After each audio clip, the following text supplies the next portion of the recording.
Hello guys, current affairs funda में आप सभी का स्वागत है। मैं हूं आपके साथ अभिषेक शर्मा और आज के इस वीडियो सेशन में हम 7 दिसंबर तक के सभी इंपॉर्टेंट करंट अफेयर्स कवर करने वाले हैं।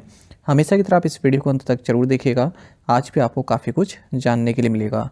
सेशन की शुरुआत हमेशा की तरह क्वेश्चन ऑफ द डे से करते हैं। इसका आंसर आपको भी कमेंट बॉक्स में करना होता है। पूछना है कि रातापानी टाइगर रिजर्व कहाँ स्थित है। Where is Ratapani tiger reserve located. Options आपके सामने हैं, बिहार, झारखंड, उत्तर प्रदेश या फिर मध्य प्रदेश।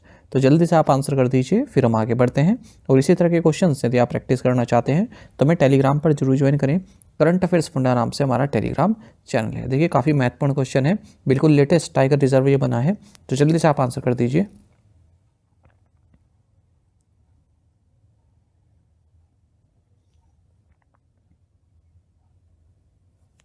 नेटुम्बो नंदी नदैत्वा किस देश की पहली महिला राष्ट्रपति चुनी गई।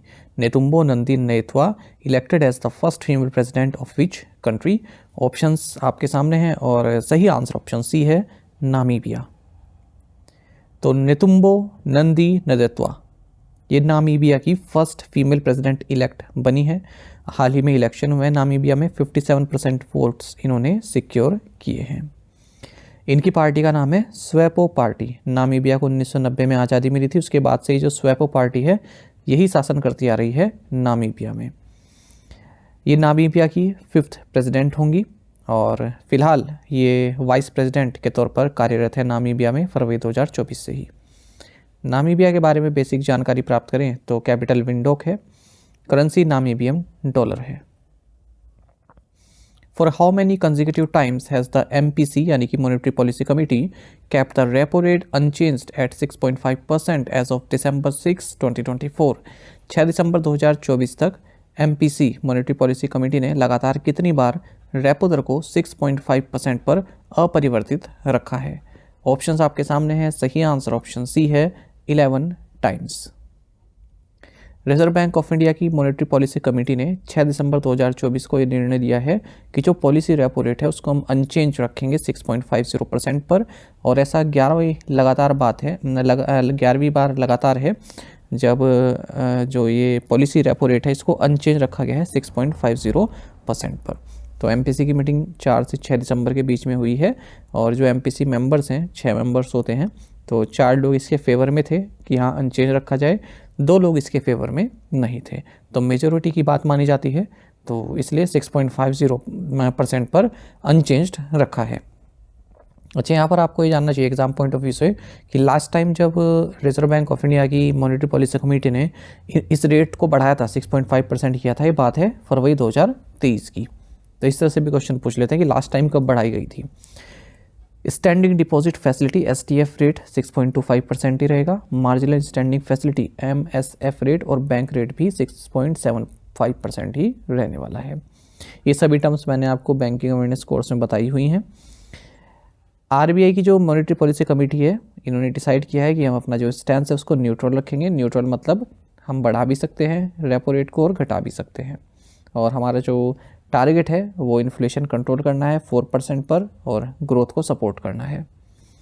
RBI ने कैश रिजर्व रेशो CRR को 50 बेसिस पॉइंट से डाउन कर दिया है, स्लैश कर दिया है और अब ये 4% पर आ गया है।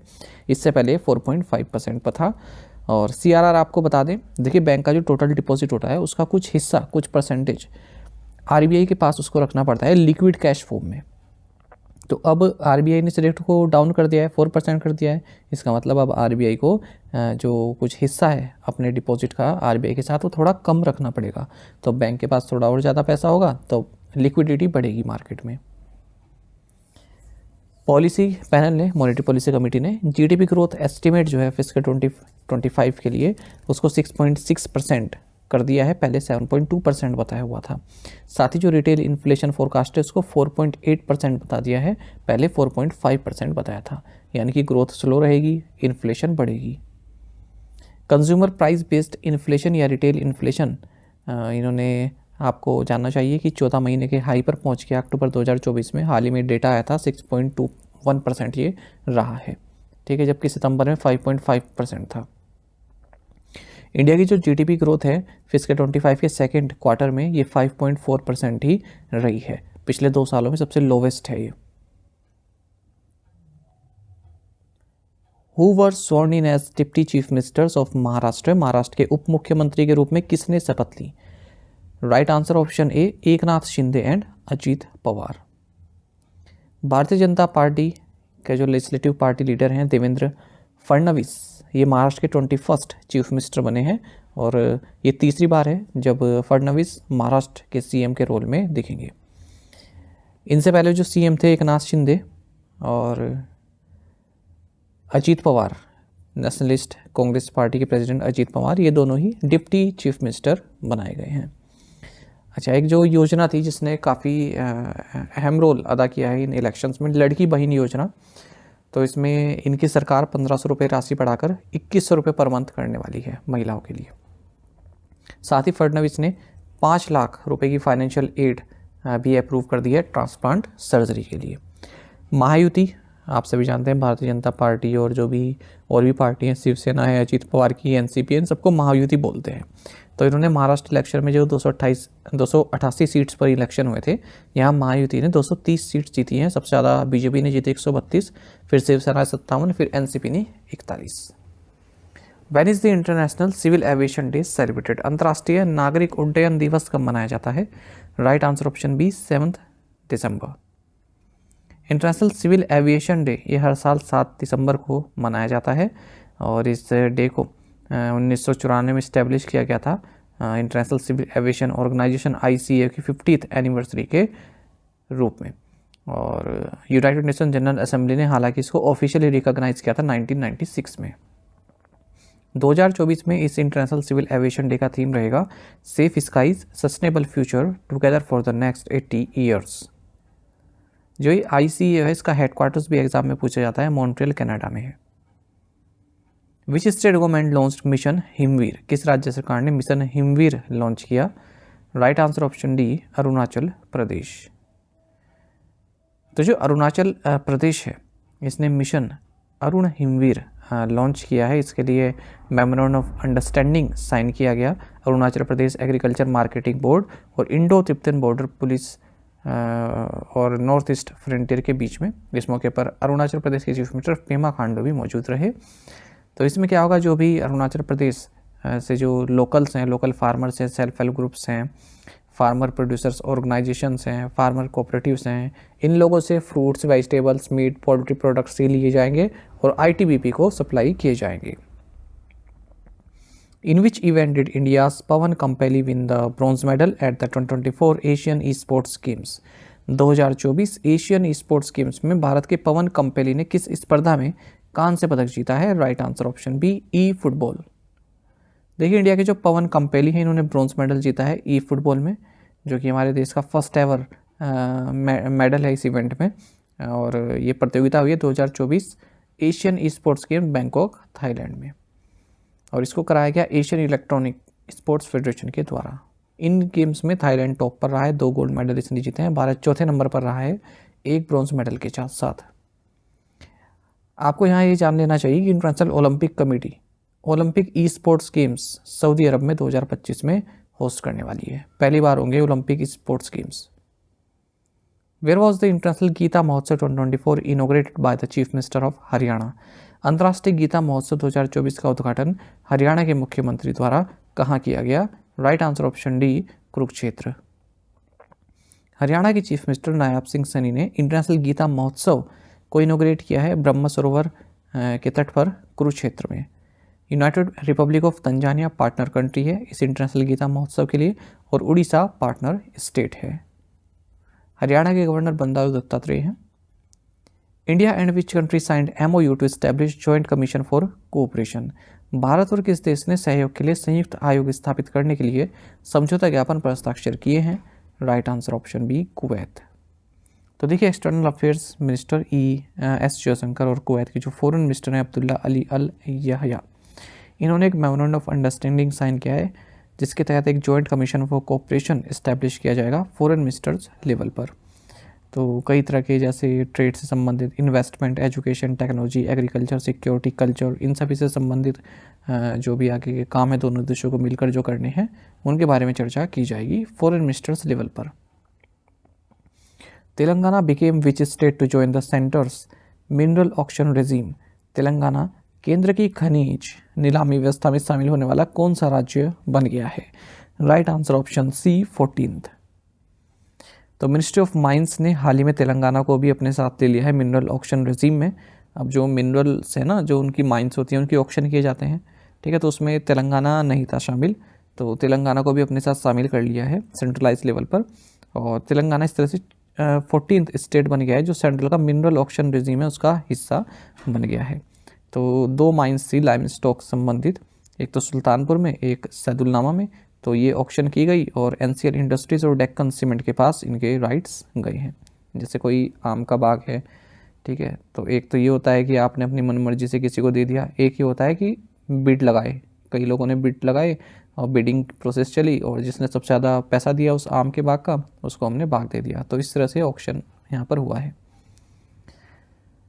एक महत्वपूर्ण फैक्ट आपको ये जान लेना चाहिए कि मध्य प्रदेश में हाईएस्ट नंबर ऑफ माइंस हैं पूरे देश में, उसके बाद फिर गुजरात, फिर आंध्र प्रदेश। ये एग्जाम में क्वेश्चन पूछा गया है कि किस राज्य में सबसे ज़्यादा माइंस हैं, तो Madhya Pradesh. Which is the first union territory in India to fully implement the 3 new criminal laws? 3 नए आपराधिक कानूनों को पूरी तरह से लागू करने वाला भारत का पहला केंद्र शासित प्रदेश कौन सा है? Right answer option B Chandigarh. तो प्राइम मिनिस्टर नरेंद्र मोदी ने हाल ही में जो 3 नए क्रिमिनल लॉज हैं उनको जो सक्सेसफुल इम्प्लीमेंटेशन हुआ है, तो इस चीज़ को चंडीगढ़ में राष्ट्र को समर्पित किया है। और ये इस प्रोग्राम का थीम रहा secure society developed India from punishment to justice. तो चंडीगढ़ फर्स्ट यूनियन टेरिटरी हमारे देश में जिसने भारतीय न्याय संहिता, भारतीय नागरिक सुरक्षा संहिता और भारतीय सांख्य अधिनियम को फुली इम्प्लीमेंट किया है। ये तीनों ही जो लॉज हैं ये 1 जुलाई 2024 को अस्तित्व में आए थे।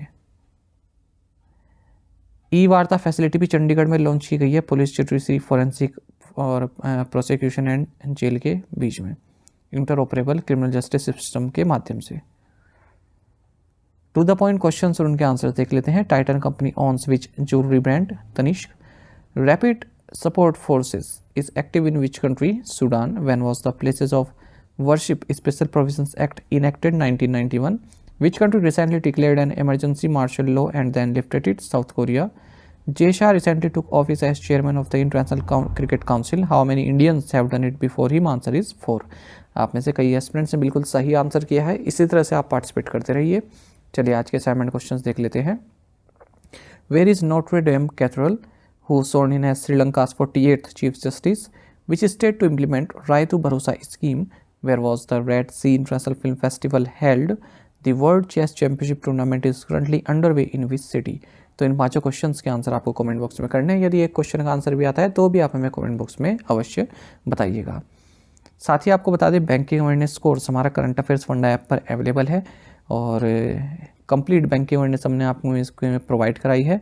साथ ही इंडियन इकोनॉमी के की कंसेप्ट्स भी इसमें प्रोवाइड किए गए हैं। इंश्योरेंस भी कवर किया गया है। कई सारे टॉपिक इसमें कवर किए गए हैं। कुछ आप सामने देख सकते हैं और कुछ आप पूरा इंडेक्स देख पाएंगे जब आप हमारी करंट अफेयर्स फंडा ऐप पर इस कोर्स के बारे में जानकारी प्राप्त करेंगे। तो 1 साल की वैलिडिटी के साथ ये कोर्स आपके लिए आता है और ऊपर आपको नंबर भी दिया गया है। कोई भी जानकारी हो आप पूछ सकते हैं बैंकिंग अवेयरनेस से संबंधित, इस कोर्स से संबंधित कोई भी जानकारी चाहते हैं 4488169188 इस नंबर पर। और न केवल बैंकिंग जो मेंस एग्ज़ाम होता है उसके लिए, बल्कि अगर आप इंटरव्यू के लिए भी जाते हैं पीओ एग्ज़ाम के, तो वहाँ पर भी बैंकिंग अवेयरनेस से संबंधित आपसे जो भी क्वेश्चन पूछे जाते हैं वो इस कोर्स के माध्यम से आप टैकल कर पाएंगे। तो लिंक आपको वीडियो के डिस्क्रिप्शन में मिल जाएगा, वहाँ से आप ऐप को इंस्टॉल कर सकते हैं और ये कोर्स बाय कर सकते हैं। यदि आप हमारे daily current affairs PDF, weekly PDF, monthly PDF और हर महीने के banking and economic awareness PDF चाहते हैं तो करंट अफेयर्स फंडा का 1 ईयर मेंबरशिप प्लान आप ज्वाइन कर सकते हैं, जिसका लिंक आपको वीडियो के डिस्क्रिप्शन में या फिर फर्स्ट कमेंट में मिल जाएगा। आपको बता दें इस 1 ईयर मेंबरशिप प्लान के तहत जितना भी हमारा पीडीएफ कंटेंट है ये हम आपको 1 साल तक के लिए प्रोवाइड कराते हैं, जिसे आप डाउनलोड कर सकते हैं, प्रिंट आउट भी निकलवा सकते हैं। इसके लिए चाहे तो आप करंट अफेयर्स फंडा ऐप को यूज़ कर सकते हैं या फिर अपने लैपटॉप या सिस्टम की मदद से वेब लॉगिन भी कर सकते हैं। कोई भी आपका एग्जाम हो, banking, SSC, railway, state, PCS, जहाँ पर भी जनरल अवेयरनेस या करंट अफेयर्स पूछे जाते हैं, सभी एग्जाम्स के लिए हमारा पीडीएफ कंटेंट काफ़ी यूज़फुल है। और कोई भी जानकारी चाहते हैं हमारे किसी भी कोर्स संबंधित तो ये हमारा कस्टमर केयर नंबर है 8448169188, इस पर कॉल कर सकते हैं या फिर व्हाट्सएप करके भी जानकारी प्राप्त कर सकते हैं। साथ ही हमें करंट अफेयर्स फंडा को टेलीग्राम पर भी ज्वाइन कर लीजिए। करंट अफेयर्स फंडा नाम से हमारा टेलीग्राम चैनल है। Thank you guys.